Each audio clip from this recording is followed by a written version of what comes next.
ഇതൊരു ബസ് സ്റ്റോപ്പാണ്. അപ്പം നമ്മുടെ നാട്ടിലെ പോലെ രണ്ട് സൈഡിലേക്കുമാണ് മഞ്ഞ് ഇവർ വലിച്ചിടുന്നത്. അപ്പോൾ ഒരു മാൻ വന്നാൽ നമ്മൾ ഉറപ്പായിട്ടും അതിൻ്റെ പുറകിൽ അങ്ങനെയുള്ള സ്ഥലങ്ങളിലെല്ലാം ഇതുപോലെ ഈ യെല്ലോ ബോർഡിൽ ഈ റെഡിൽ ഒരു ഇൻഡു ഇട്ട് വരും.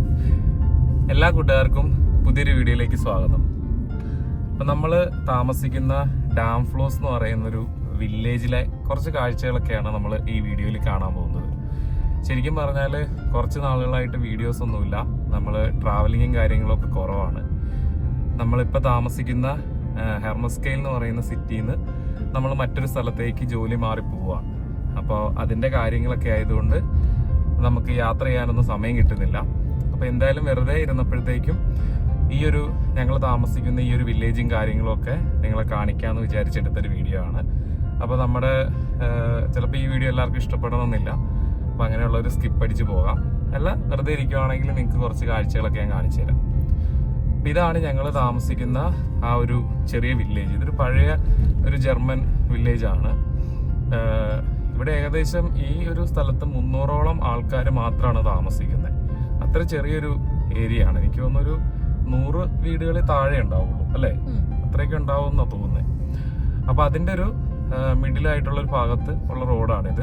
ഇതിലെ ബസ് റൂട്ടും കാര്യങ്ങളൊക്കെ ഉണ്ട്. അപ്പോൾ ഇവിടെയൊക്കെ ഇതുപോലെ ഫാമിലികൾ താമസിക്കുന്നതാണ്. ഈ ഒരു ഭാഗത്ത് ശരിക്കും പറഞ്ഞാൽ ഇന്ത്യൻസ് ആയിട്ട് റെന്റിന് താമസിക്കുന്ന ആൾക്കാർ ഞങ്ങൾ മാത്രമേ ഉള്ളൂ എന്ന് തോന്നുന്നു. അല്ലാതെ അങ്ങനെ ആൾക്കാരെ ഞങ്ങൾ കണ്ടിട്ടില്ല.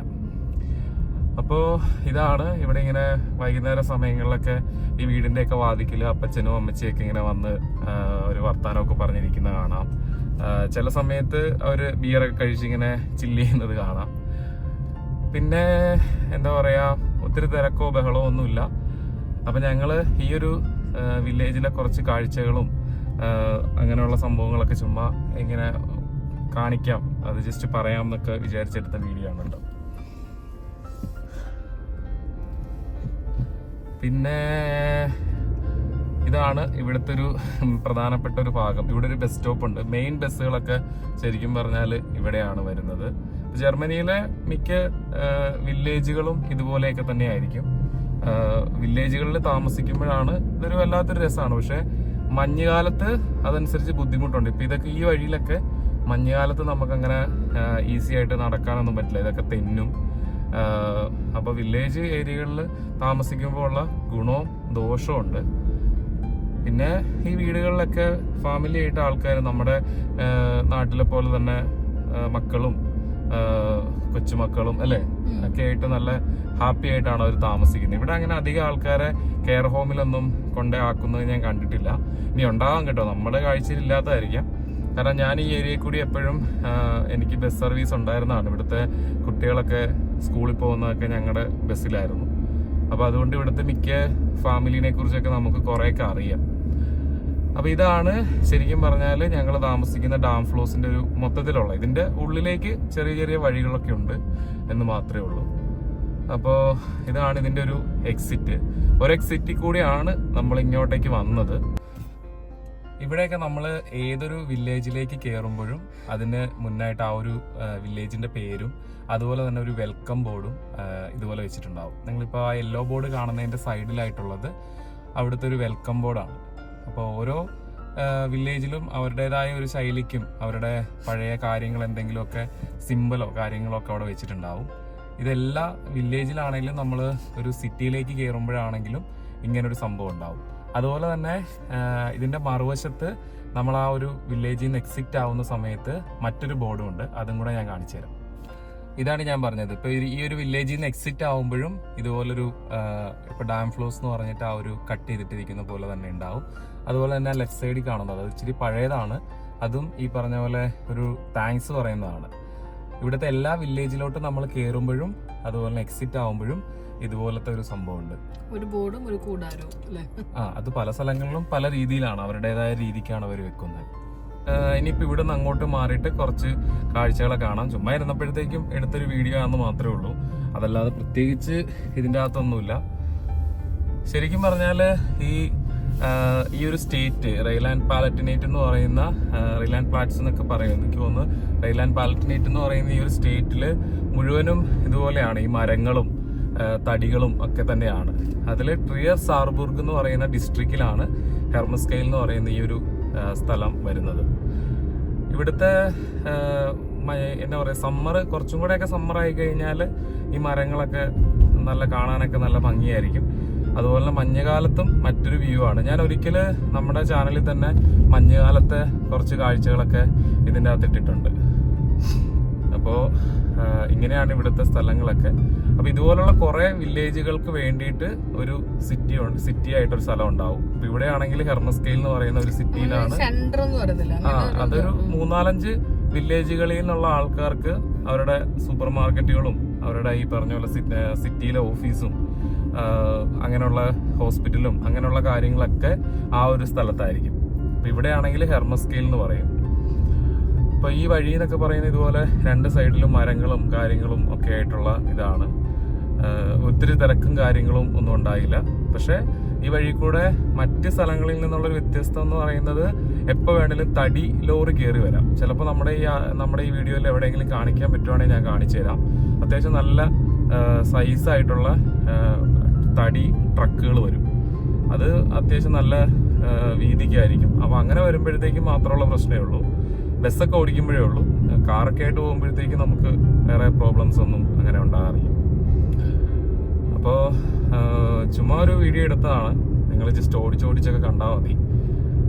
പിന്നെ നമ്മളിപ്പോൾ ഇവിടുത്തെ ചില കാര്യങ്ങളും കൂടെ ഞാൻ കാണിച്ചു തരാം. ഇപ്പോൾ ഇവിടെ ഏതൊരു സ്ഥലത്ത് നിന്ന് നമ്മളൊരു പോക്കറ്റ് റോഡിൽ നിന്ന് കയറുമ്പോഴാണെങ്കിലും അല്ലെങ്കിൽ ഒരു ടീ റോഡിലൊക്കെ ആണെങ്കിലും കൃത്യമായിട്ട് ഇതുപോലുള്ള യെല്ലോ ബോർഡുകൾ അതുപോലുള്ള കാര്യങ്ങളുണ്ടാവും. എങ്ങോട്ടേക്കുള്ള വഴിയാണ് അല്ലെങ്കിൽ കൃത്യമായിട്ട് അത് എവിടെ ചെന്നാലും ഉണ്ടാവും. നമ്മുടെ നാട്ടിലൊക്കെ ഉണ്ടാവും, പക്ഷേ ഇല്ലാന്നല്ല ഞാൻ പറഞ്ഞു കേട്ടോ. പക്ഷെ ഇവിടെ അത് കൃത്യമായിട്ടുണ്ടാവും. അതൊരു റിഫ്ലക്ടർ ബോർഡാണ്. രാത്രിയിലൊക്കെ ആണെങ്കിലും നല്ല ക്ലിയർ ആയിട്ട് നമുക്ക് കാണാനായിട്ട് പറ്റും. അതുപോലെ തന്നെ എവിടെയെങ്കിലും ഇപ്പം മുന്നോട്ടേക്ക് പോകുന്ന സ്ഥലത്തൊരു കൺസ്ട്രക്ഷൻ ഉണ്ടെങ്കിൽ കൃത്യമായിട്ട് അവരത് ഒരു കോഷൻ ബോർഡ് അവിടെ വെച്ചിട്ടുണ്ടാവും. പിന്നെ നമ്മുടെ ഇതുപോലെ തന്നെ സ്റ്റോപ്പ് ബോർഡുകൾ, ഇപ്പോൾ ഇവിടെ നിങ്ങൾക്ക് റൈറ്റ് സൈഡിൽ കാണാൻ പറ്റുന്ന ഒരു സ്റ്റോപ്പ് ബോർഡുണ്ട്. നമ്മൾ ടീ റോഡിലോട്ട് ചെല്ലുന്നത് കൊണ്ട് തന്നെ നമ്മൾ ഇവിടെ ഗീവ് വേ കൊടുക്കണം. അവിടുന്ന് ആ വഴി കൂടെ പോകുന്ന ആൾക്കാർക്കാണ് ഇവിടെ പ്രയോറിറ്റി എന്നുള്ളത്. ഞാൻ കുറച്ചു മുമ്പ് പറഞ്ഞ പോലെ തന്നെ ഇതുണ്ടല്ലേ, ഇപ്പം ഇവിടെ ആണെങ്കിൽ നമ്മൾ റൈറ്റിലേക്കും ലെഫ്റ്റിലേക്കും ഒക്കെ ഉള്ള ആ ഒരു വഴി എങ്ങോട്ടേക്കാണെന്നത് കൃത്യമായിട്ട് അവർ കാണിച്ചിട്ടുണ്ടാവും. പിന്നെ പിന്നെ നമ്മളിപ്പോ നിങ്ങളിവിടെ കാണുമ്പോഴത്തേക്കും ഒരു സംഭവം കണ്ടോ, ഇങ്ങനെ റെഡ് കളറിൽ ഇത് ചെയ്തിട്ടിരിക്കുന്നത് നിങ്ങൾക്ക് കാണാനായിട്ട് പറ്റും. ഇതെന്താന്ന് വെച്ച് കഴിഞ്ഞാൽ ഇപ്പൊ അവിടെ വഴിപണി അല്ലെങ്കിൽ അവിടെ എന്തോ കൺസ്ട്രക്ഷൻ വർക്ക് നടക്കുന്നതുകൊണ്ട് അങ്ങനെയുള്ള സ്ഥലങ്ങളിലെല്ലാം ഇതുപോലെ ഈ യെല്ലോ ബോർഡിൽ ഈ റെഡില് ഒരു ഇൻഡു ഇട്ട് വെച്ചിട്ടുണ്ടാവും. അതുപോലെ തന്നെ U1 എന്ന് കൊടുത്തിരിക്കുന്നത് അങ്ങോട്ടേക്ക് പോകാനായിട്ട് നമുക്ക് പറ്റത്തില്ല. അപ്പൊ നമുക്ക് ആ U1 എന്ന് പറഞ്ഞ അവർ കൊടുത്തിരിക്കുന്നത് ഡൈവേഷനാണ്, അല്ലെങ്കിൽ അങ്ങോട്ടേക്ക് ഒരു ഡീവിയേഷൻ വേറൊരു വഴി കൂടെയാണ് കൊടുത്തിരിക്കുന്നത്. അതാണ് അവിടെ അങ്ങനെ ഒരു സംഭവം. പിന്നെ ഏതൊരു ലോക്കൽ റോഡുകളാണെങ്കിലും എവിടെയാണെങ്കിലും കൃത്യമായിട്ട് റോഡ് സൈൻസ് ഉണ്ടാവും. അത് എവിടെ പോയാലും ഉണ്ടാവും. അതിലൊന്നും ഒരു കുറവും ഇവിടെ ഇല്ല. പിന്നെ നമ്മുടെ നാട്ടിൽ നിന്ന് വ്യത്യസ്തമായിട്ട് ഇപ്പൊ നിങ്ങൾ ഈ റോഡിൽ കൂടെ പോകുമ്പോൾ ഈ റോഡിന്റെ 2 സൈഡിലും റിഫ്ലക്ടറുകൾ കാണാൻ പറ്റും. പക്ഷെ സ്ട്രീറ്റ് ലൈറ്റുകൾ ഉണ്ടായില്ല ഒരു സ്ഥലത്ത് പോലും. പക്ഷെ അവർ എനർജി സേവിങ് ആയിരിക്കാം. പക്ഷെ അത് സിറ്റികളിലോ അല്ലെങ്കിൽ പ്രധാനപ്പെട്ട സെന്ററുകളിൽ മാത്രമേ ഉണ്ടാവുള്ളൂ കേട്ടോ. അല്ലാതെ ജർമ്മനിയിൽ നമ്മൾ ഇതിലേ കൂടി പോയാലും രാത്രിയിൽ അത്യാവശ്യം നല്ല ഇരുട്ടായിരിക്കും. എന്താ പറയുക, ഒരു സ്ഥലത്ത് പോലും സ്ട്രീറ്റ് ലൈറ്റോ കാര്യങ്ങളോ ഒന്നും വില്ലേജ് ഏരിയകളിലോ അല്ലെങ്കിൽ ഇതുപോലെ ഉൾപ്രദേശങ്ങളിലോ ഒന്നും കൊടുക്കത്തില്ല. പക്ഷെ എല്ലായിടത്തും സൈൻ ബോർഡുകളുണ്ട്. നമ്മൾ രാത്രിയിൽ കൃത്യമായിട്ട് അത് റിഫ്ലക്ട് ചെയ്ത് നമുക്ക് മനസ്സിലാക്കാനായിട്ട് പറ്റും. ഇനിയിപ്പോൾ അങ്ങോട്ടേക്ക് പോയിട്ട് ഞാൻ കുറച്ച് കാര്യങ്ങൾ കാണിച്ചു തരാം. ഇപ്പം നമ്മൾ ഇവിടുത്തെ ഒരു മറ്റൊരു വില്ലേജിലേക്ക് കയറുവാണ്. ഇതിലിങ്ങനെ വില്ലേജിൽ ഈ ഒരു ഭാഗത്തെ എല്ലാ വീട്ടുകാർക്കും കൂടെ വേണ്ടിയിട്ട് ശരിക്കും പറഞ്ഞാൽ ഇവിടെ ഒരു ബസ് സ്റ്റോപ്പേ ഉള്ളൂ. അപ്പോൾ ഇതിനുള്ളിൽ ഈ വില്ലേജിൻ്റെ അകത്ത് കുറേ വീടുകളുണ്ട്. അവരെല്ലാവരും എവിടെയെങ്കിലും പോകണമെങ്കിൽ ഈ ഒരു ബസ് സ്റ്റോപ്പിലേക്ക് വരണം. ഇവിടെയാണ് ബസ് വരുള്ളൂ. രാവിലെയൊക്കെ ആണെങ്കിലും സ്കൂൾ കുട്ടികളൊക്കെ ആണെങ്കിലും ഒക്കെ വരുന്നതും ഈ ഒരു ബസ് സ്റ്റോപ്പിലാണ്. അല്ലാത്ത സമയത്തൊന്നും ഇവിടെ അങ്ങനെ തിരക്കുണ്ടാവില്ല. അപ്പോൾ ഇവിടുത്തെ ബസ് സ്റ്റോപ്പ് ഇങ്ങനത്തെ ഒരു സെറ്റപ്പാണ്. ബസ്സുകൾ വന്നിട്ട് ഇവിടെ നിന്ന് ഇങ്ങനെ തിരിഞ്ഞ് നേരെ വീണ്ടും കയറി പോകും. ഇപ്പം നമ്മൾ പോകുന്നത് ശരിക്കും പറഞ്ഞാൽ തീരെ വീതി കുറഞ്ഞൊരു വഴിയാണ്. ഇപ്പം ഇങ്ങനെയുള്ള സ്ഥലങ്ങളിൽ ചില സ്ഥലത്തേക്ക് ഇതുപോലെ വീതി കൂട്ടി ലെഫ്റ്റ് സൈഡിലൊക്കെ ആയിട്ട് കാണും. അപ്പോൾ വലിയ വണ്ടിയായിട്ട് നമ്മൾ വരുവാണെങ്കിൽ ആ ഒരു ഭാഗം നോക്കി തന്നെ നമ്മൾ വരണം. അപ്പോൾ നമ്മളൊരു ഫോർവേഡ് പ്ലാനിങ് ഉണ്ടാവണം. അല്ലെങ്കിൽ നമ്മൾ ഇതിനിടയിൽ രണ്ട് വലിയ വണ്ടികളൊന്നും പാസ് ചെയ്തില്ല. ഇതിപ്പോൾ കാറായതുകൊണ്ട് കുഴപ്പമില്ല. ഈവൻ കാറും ഒരു വലിയ വണ്ടിയും കൂടി ആണെങ്കിലും ഇവിടെ പാസ്സായി പോകാനായിട്ട് പാടാം. ഇങ്ങനെ കാണുമ്പോഴത്തേക്കും നിങ്ങൾക്ക് വീതി തോന്നുമായിരിക്കും.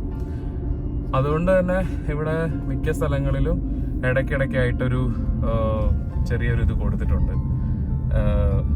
ഞാനില്ലേ കുറച്ചും കൂടെ മുന്നോട്ട് പോയി കഴിയുമ്പോൾ കാണിക്കാം. ആ ഒരു വളവിലായിട്ട് റോഡിന് കുറച്ച് ഭാഗത്ത് വീതി കൊടുത്തിട്ടുണ്ട്. അപ്പോൾ നമ്മളൊരു ഫോർവേഡ് പ്ലാനിങ് ഒക്കെ ഉണ്ടെങ്കിൽ അവിടെ നിന്ന് വണ്ടി വരുവാണെങ്കിൽ നമുക്ക് ഇവിടെ ഉണ്ടാവും.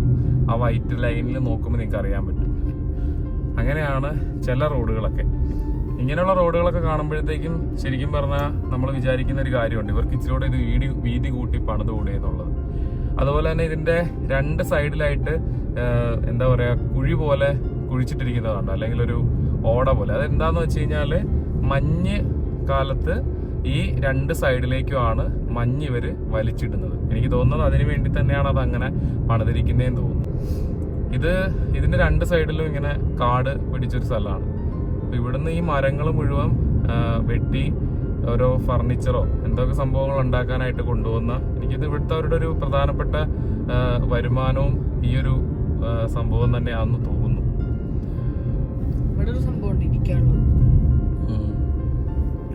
പിന്നെ ഇവിടെയൊക്കെ നമ്മൾ എപ്പോൾ വേണേലും വണ്ടി ഓടിക്കുന്ന സമയത്ത് മാനിന്റെ ചാട്ടം പ്രതീക്ഷിക്കാം. മാൻ രണ്ട് സൈഡിൽ കൂടെ അങ്ങോട്ടും ഇങ്ങോട്ടും ചാടും. അത് മിക്ക സ്ഥലങ്ങളിലും ഇങ്ങനെ എഴുതി വെച്ചിട്ടുണ്ടാവും, മാനുകൾ ക്രോസ് ചെയ്യുന്നുള്ള കാര്യം.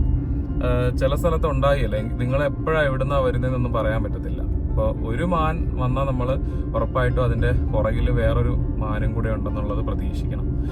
ഇപ്പൊ നമ്മൾ മറ്റൊരു വില്ലേജിൽ കയറി. ഇവിടെ നിങ്ങൾ റൈറ്റ് സൈഡിൽ കാണാം വെൽക്കം ചെയ്തിട്ടുണ്ട്. ആ ഒരു ഇപ്പൊ ഈ വില്ലേജിന്റെ പേര് ന്യൂഹൂട്ടൺ എന്നാണ്. ഈ ഒരു വില്ലേജിലായിട്ട് നമ്മൾ എൻ്റർ ചെയ്യുമ്പോൾ തന്നെ അവര് നമ്മളെ വെൽക്കം ചെയ്തിട്ടൊരു ബോർഡ് സൈഡിലായിട്ട് വെച്ചിട്ടുണ്ട്. നമ്മുടെ അവിടെ ഇപ്പൊ എല്ലായിടത്തും വെൽക്കം ഉണ്ട് സിറ്റിയിൽ. പക്ഷെ നമ്മുടെ ഉൾപ്രദേശങ്ങളിലോട്ട് കയറുമ്പോ അങ്ങനെ ഉണ്ടാകത്തില്ല. പക്ഷെ ഇവിടെ അവര് ഉൾപ്രദേശങ്ങളിലോട്ട് കയറുമ്പോഴും ഇതുപോലെ എല്ലായിടത്തും വെച്ചിട്ടുണ്ടാവും. ഇത് ഈ പറഞ്ഞ പോലെ ഇവിടെ ഈ ഒരു വില്ലേജ് ആണ്.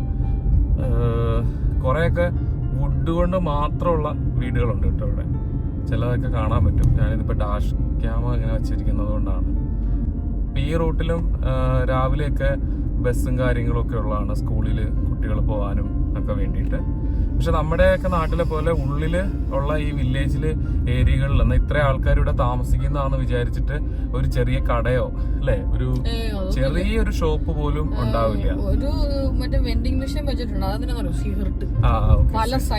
സിഗരറ്റിന് വേണ്ടിയിട്ട് പിന്നെ റോഡ് സൈഡിലായിട്ട് ഒരു വെൻഡിങ് മെഷീൻ ഉണ്ട്. അതല്ലാതെ മറ്റ് സാധനങ്ങൾ എന്ത് വാങ്ങിക്കണമെങ്കിലും ഞാൻ കുറച്ചു മുമ്പ് പറഞ്ഞ പോലെ ആ ഒരു സെൻട്രലായിട്ടുള്ള സൂപ്പർ മാർക്കറ്റിൽ തന്നെ നമ്മൾ പോകണം. അത് ഇവരുടെ പർച്ചേസിംഗ് ഒക്കെ ആ ഒരു രീതിയിലാണ്. കൃത്യമായിട്ട് ഒരു ആഴ്ചത്തേക്കുള്ള പർച്ചേസിങ്ങും കാര്യങ്ങളൊക്കെയാണ് ഇവര് മിക്കപ്പോഴും ചെയ്യാറുള്ളത്. അത് വലിയൊരു കാര്യമാണ്. ഇടയ്ക്ക് ഇവിടെ എന്തെങ്കിലും ഒരു ചെറിയ ഷോപ്പ് ആരെങ്കിലും നടത്തിക്കൂടെ എന്നൊക്കെ നമ്മൾ ആലോചിക്കാറുണ്ട്. ഒരു വെള്ളം മേടിക്കാൻ പോലും ഇല്ല, വണ്ടിയില്ല, നമുക്ക് ഇല്ല. അപ്പൊ ഇതുപോലെ തന്നെ ഈ റോട്ടിലൊക്കെ നമുക്ക് ഇങ്ങനെ പാർക്ക് ചെയ്യാൻ പറ്റും കേട്ടോ.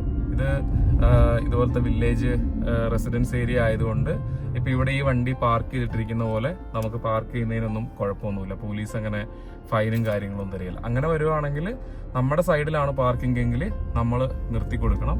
അപ്പുറത്തുനിന്ന് വന്ന ആൾക്കാണ് പ്രയോറിറ്റി. പിന്നെ അതുപോലെ തന്നെ വീട്ടുകാർക്ക് വേറെ പാർക്കിംഗ് ഉണ്ട്. പക്ഷെ ഇവിടെ ഇങ്ങനെ പാർക്ക് ചെയ്യുമ്പോൾ ഇതുപോലുള്ള ഉള്ളേരിയയിലൊക്കെ ആയതുകൊണ്ട് ഒന്നും വലിയ പ്രശ്നമൊന്നും ഉണ്ടാക്കി കാണാറില്ല. പിന്നെ കൃത്യമായിട്ട് ഇവിടെ 30 കിലോമീറ്റർ ഒക്കെ ആയിരിക്കും. വില്ലേജ് ഏരിയകളും ഇങ്ങനെ ഉൾപ്രദേശങ്ങളിലൊക്കെ 30-50 കിലോമീറ്റർ ഒക്കെ ആയിരിക്കും മിക്കപ്പോഴും സ്പീഡ് ഉണ്ടാവുക. ഈ പാർക്ക് ചെയ്തിട്ടിരിക്കുകയാണ്. അപ്പൊ നമുക്ക് ജസ്റ്റ് ഇങ്ങനെ കയറി പോവാം. പക്ഷെ അവിടെ നിന്ന് വന്ന ആൾക്കാണ് പ്രയോറിറ്റി എപ്പോഴും. നമുക്ക് ഗ്യാപ്പ് ഉണ്ടെങ്കിൽ കയറി പോവാം. പിന്നെ ഈ വീടുകളുടെയൊക്കെ മുന്നിലായിട്ട് ഇതുപോലെ ചെടികളും അല്ലെങ്കിൽ ചെറിയ ഗാർഡനുകളൊക്കെ കാണും. അപ്പൊ ഇത് വിന്റർ കഴിയുമ്പോഴത്തേക്കും സമ്മർ ആവുന്ന സമയത്ത് നല്ല രീതിയിൽ കാട് പിടിച്ച് കിടക്കുമായിരിക്കും. അത് ഓരോ വീട്ടുകാരുടെ ഉത്തരവാദിത്തമാണ് അത് വെട്ടി ക്ലീൻ ചെയ്യാന്നുള്ളത്. എല്ലാവരും തന്നെ അത് ചെയ്തില്ല എന്നുണ്ടെങ്കിൽ നമുക്ക് കംപ്ലൈന്റ് ഒക്കെ കൊടുക്കാം. അപ്പൊ ഈ വൈകുന്നേരങ്ങളിലൊക്കെ നടന്ന് വരികയൊക്കെ ചെയ്യുന്ന ആൾക്കാർക്ക് അത് കാണുമ്പോഴത്തേക്കും ഒരു ഇതിന് വേണ്ടിയിട്ടാണ്. ഇത് ശരിക്കും പറഞ്ഞാല് ഇതാണ് ഈ കുരിശുപള്ളിയൊക്കെ പോലുള്ള ഇതാണ്, പഴയ കാലത്തെയാ. അതൊന്നും ഒരു പൊളിച്ചു കളയത്തൊന്നുമില്ല, അതൊക്കെ ഇങ്ങനെ സൈഡിൽ തന്നെ നിലനിർത്തിയിരിക്കുന്നത്. ഇതാണ് ഇവിടുത്തെ ഒരു പള്ളി. ഈ റൈറ്റ് സൈഡിൽ കാണുന്നത് ഒരു പള്ളിയാണ്, പഴയ ഒരു പള്ളിയാണ്.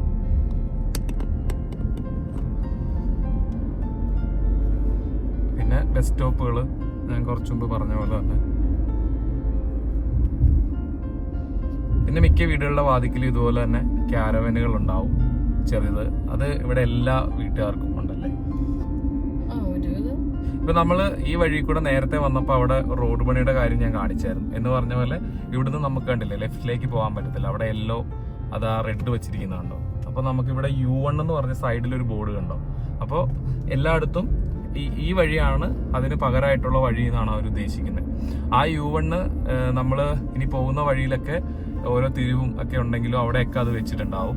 അതുപോലെ തന്നെ അവിടുന്ന് ഇപ്പൊ കണ്ടോ, ഇവിടുന്ന് ഇപ്പൊ ഒരു വഴി ലെഫ്റ്റിലേക്കും റൈറ്റിലേക്കും ഉള്ളത് കൊണ്ട് തന്നെ അവർ ആ U1 റൈറ്റിലേക്കാണ്. അതിങ്ങനെ ആ ഒരു ഡൈവേർഷൻ തീർന്ന് നമ്മുടെ ആ ഒരു മെയിൻ റോഡിലോട്ട് എത്തുന്നത് വരെ അവർ നമുക്കിങ്ങനെ കാണിച്ചു തന്നിട്ടുണ്ടാവും. ഒരിക്കലും ആരോടും വഴി ചോദിക്കേണ്ടതായിട്ടൊന്നും വരത്തില്ല. നമ്മൾ ആ മെയിൻ റോഡ് തന്നെ പിടിച്ചു പോവുക, തിരിയുന്നൊരു ഭാഗം എത്തുമ്പോഴത്തേക്കും അവരവിടെ തന്നെ U1 ബോർഡ് വെച്ചിട്ടുണ്ടാവും, നിങ്ങൾ ഇങ്ങോട്ടേക്കാണ് തിരിയേണ്ടതെന്ന് പറഞ്ഞിട്ട്. അതൊരു വലിയൊരു കാര്യം തന്നെയാണ്. ഈ കുറച്ചും കൂടെ കഴിഞ്ഞ് ഇവിടുന്ന് അങ്ങോട്ടേക്ക് പോകുമ്പോഴത്തേക്കും അടുത്ത മെയിൻ സിറ്റിയിലേക്ക് മെയിൻ റോഡിലോട്ട് കയറുന്ന സമയത്തും അതുപോലൊരു സംഭവം അവിടെ വെച്ചിട്ടുണ്ടാവും. എന്ത് സംഭവം തോന്നുന്നുണ്ടാവും. അപ്പോൾ നമുക്ക് ഈ റോഡിൽ നിന്ന് ലെഫ്റ്റ് കയറുമ്പോഴാണ് മറ്റേ വഴി വന്ന് തിരിയണ സ്ഥലം എത്തുന്നതെന്നാണ് അവർ കാണിച്ചിരിക്കുന്നത്. അത് സത്യത്തിൽ നല്ലൊരു കാര്യമാണ് കേട്ടോ. സൈൻ ബോർഡുകളുടെ കാര്യത്തിൽ ഒന്നും പറയാനില്ല.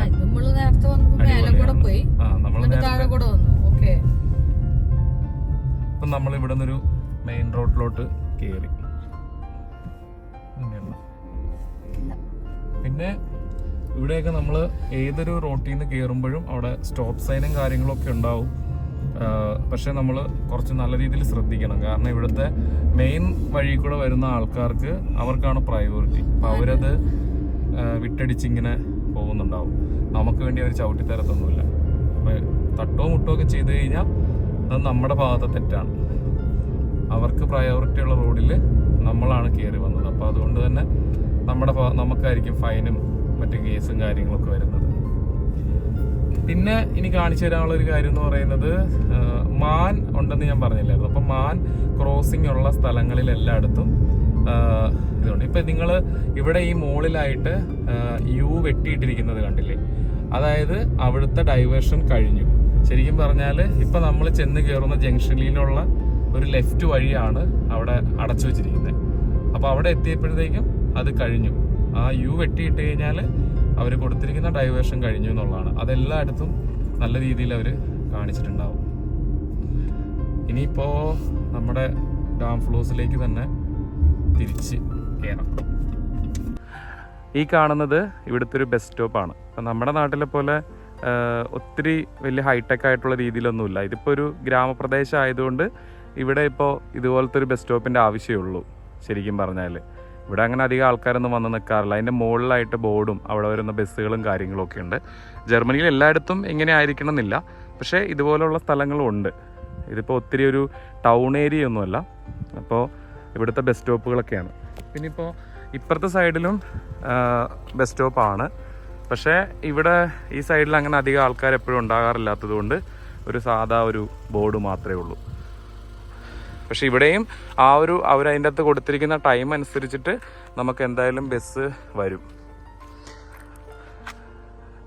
റോഡുകളൊക്കെ പിന്നെ ശാന്തമായിട്ട് കിടക്കും. അപ്പം അങ്ങനെ നമ്മൾ തിരിച്ച് നമ്മുടെ ഡാം ഫ്ലോസിലേക്ക് തിരിച്ച് വന്നതാണ്. നമ്മൾ ചുമ്മാ ഇങ്ങനെ ഇരുന്നപ്പോഴത്തേക്കും ഒരു കറക്കം പോലെ പോയതാണ്. അപ്പോൾ ഇതാണ് ഞങ്ങളുടെ ഡാം ഫ്ലോസ്. അപ്പം നമ്മളിനി ഇവിടുന്ന് വലിയ താമസമില്ലാതെ നമ്മൾ പുതിയൊരു സ്ഥലത്തേക്ക് മാറും. അത് എന്താ പറയാ, നമ്മൾ അവിടെ ചെന്നിട്ട് ഇനി അവിടുത്തെ കാഴ്ചകളൊക്കെ. ഡാം ഫ്ലോസിലെ പള്ളി. ഇത് ഇവിടുത്തെ പള്ളിയാണ് കേട്ടോ. ആരും തുറന്നു കണ്ടിട്ടില്ല. ഇവിടുത്തെ മിക്ക പള്ളികളും അടഞ്ഞു കിടക്കുമായിരിക്കും, എന്താണെന്ന് അറിയത്തില്ല. ശരിയാ, ഈ പള്ളി ഞങ്ങൾ ഇതുവരെ തുറന്ന് കണ്ടിട്ടില്ല. ഓരോ പള്ളിയുണ്ട്, പക്ഷെ പള്ളി തുറക്കണ കണ്ടിട്ടില്ല. ചില സ്ഥലങ്ങളിൽ അവിടുത്തെ ഒരു സെന്ററിലുള്ള പള്ളി മാത്രമേ ഇവർ പോകും. അപ്പൊ ഇതാണ് ഇവിടം വരെയുള്ളൂ നമ്മുടെ വീഡിയോ. ഇനിയിപ്പോ ഞങ്ങൾ താമസിക്കുന്ന വീടിന് അങ്ങോട്ടേക്ക് എത്തുവാണ്. അപ്പോ ഇത്രേ ഉള്ളൂ ഈ വീഡിയോയിലുള്ള കാഴ്ചകളൊക്കെ. ചുമ്മാ ഇരുന്നപ്പോഴത്തേക്കും ഒരു വീഡിയോ എടുത്താണ്. നമ്മുടെ ചാനലിൽ എന്തെങ്കിലും ഇടണമല്ലോ എന്ന് ഓർത്തിട്ട്. അപ്പം എല്ലാവർക്കും ബൈ, അടുത്ത വീഡിയോയിൽ കാണാം. Thank you.